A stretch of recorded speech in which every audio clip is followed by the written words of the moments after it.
The biggest lie that I ever told myself was that I don't have time for fitness. Until I got a personal trainer, it wasn't that I was too busy. It was very simple words that I'll do it later. And I don't think I realized how often I was saying those 4 words until I started paying attention from my personal trainer.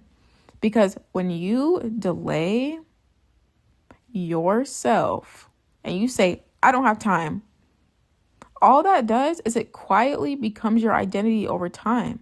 You have to understand that what you repeat, the thoughts you repeat, the actions you repeat over time become your identity. Identity does not change overnight. It doesn't change even within a year. It changes very slowly, very quietly, based on your repeated actions and thoughts. So when you have this thought in your head, oh, I'm gonna do it later, I'm gonna do it later, I'm gonna do it later, there's always gonna come a point where you're gonna have to either do it or not. So you can push it off, but you're just pushing off something you're gonna have to do anyways. You're going to have to decide if you're gonna do XYZ workout, if you're gonna do your 10K steps, but you already know the answer. So stop being in that mental loop of like, okay, I'm gonna do it later, because it's reinforcing an identity you probably don't even want. Because there's very, very, very small delays, literally small things that you push off. Oh, I'm gonna get 7,000 steps instead of 10 because I'm just feeling tired. I had a long day. Not anything catastrophic or crazy or traumatic happened to you. I just don't really feel like it. Eventually, it's going to turn into a very permanent habit. And you're like, oh my gosh, I haven't done my 10K steps in a month. What? And you're just going to turn around and be like shocked. I personally did this with my fitness, with my arm workouts. I was lifting heavy, 3 figures of weight, like more than my body weight. I was pushing in squats and in barbell rows and just slinging weights across the gym consistently, by the way. And then I was like, I don't like these arm workouts, so I'm just gonna skip this one. Okay, it's cool, small delay. Then I'm gonna skip the next one, and I'm gonna skip it every week. And then 6 months pass, and I'm like, oh my gosh, all my muscles are gone. I don't even look as toned. People are pointing this out to me. Like, my workout friends are like, are you doing your arm workouts? I'm like, I've skipped them for a very long time, because it's like I care about certain parts of my body, but I have to remember that lifting weights is literally part of what makes you lean. And that's my overall goal of like aesthetic wise. So when I kept saying, oh, I'm gonna do it tomorrow, I'm gonna do it tomorrow, I'm gonna do it tomorrow, I knew I was lying.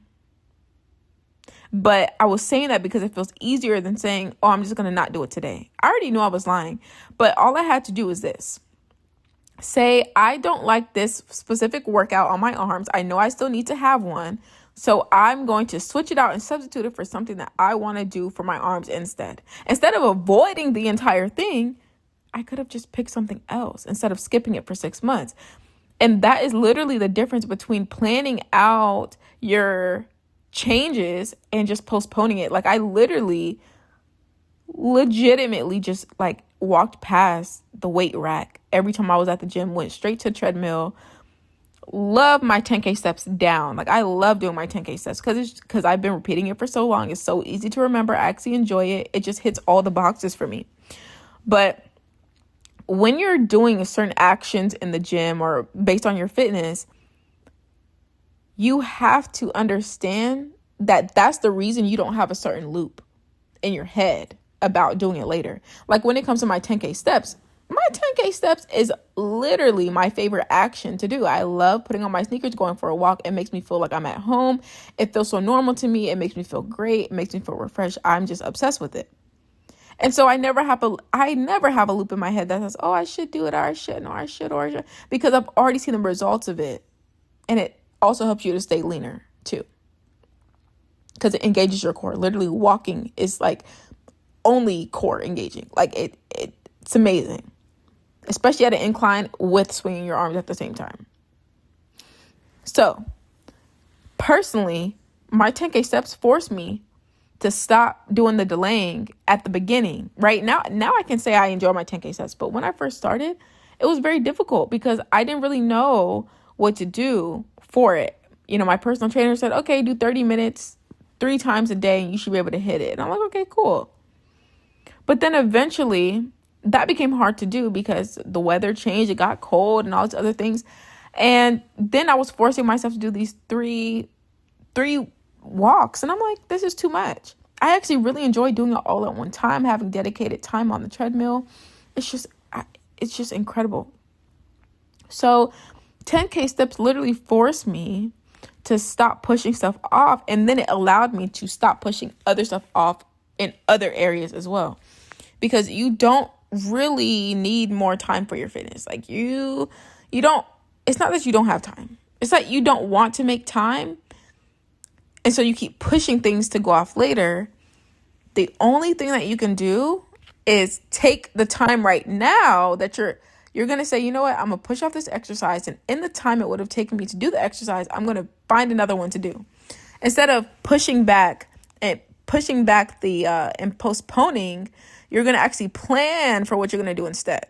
And that's exactly how you get rid of those like delays that you have, because they're going to turn into huge permanent things. And obviously, like, what's permanent? Like, nothing's really permanent for real. Like, yes, things are permanent, but not really. So it could be permanent right now, but it just feels permanent. Just remember that you can always change it, and that you're quietly always going to become the identity that's associated with the things that you keep repeating, all the habits you keep repeating, all the thoughts you keep repeating. That is who you're going to become. And so you have to be very, very cautious of that. And don't be scared of being human, obviously. Like, you're a human. Let's not be robotic here. But let's also remember that we do have goals that we have to set for ourselves, for our personal desires and goals. And we can always hit them if we stop delaying so much.